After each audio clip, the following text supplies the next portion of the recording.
বিশেষভাবে জেরুজালেমে, গাজায় আমাদের মুসলমান ভাই বোনদের প্রতি যেভাবে অত্যাচার নির্যাতন চালানো হচ্ছে, রাস্তাঘাট বন্ধ করে, যান্ত্রিক ব্যবস্থা বন্ধ করে, আপনার কারেন্ট যোগাযোগ বন্ধ করে, নেটার যোগাযোগ বন্ধ করে সর্ব ধরনের তাদের প্রতি জুলুম নির্যাতন চালানো হচ্ছে, তুমি তাদের রক্ষা করো। প্রতিপালক তুমি ভালো জানো, শেষ স্থান এইটা বাইতুল মুকাদ্দাস, ইব্রাহিমের শেষ স্থান।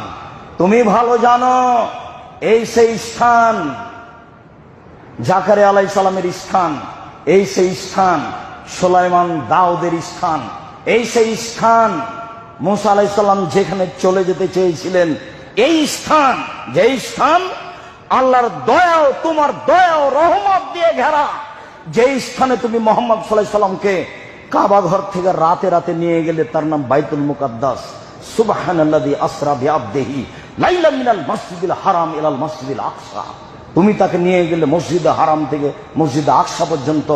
তোমারই শক্তি দিয়ে তুমি এই জাতিকে রক্ষা করো, এই মসজিদ রক্ষা করো, তুমি পারো, তুমি আজিজ, তুমি পরাক্রমশালী। জুমার খুতবায় তোমার কাছে এই জোরালো আবেদন জানাচ্ছে আমরা পুরুষ নারী, তুমি তোমার ক্ষমতা দিয়ে রক্ষা করো আমার দিন মুসলিম ভাই বোনকে।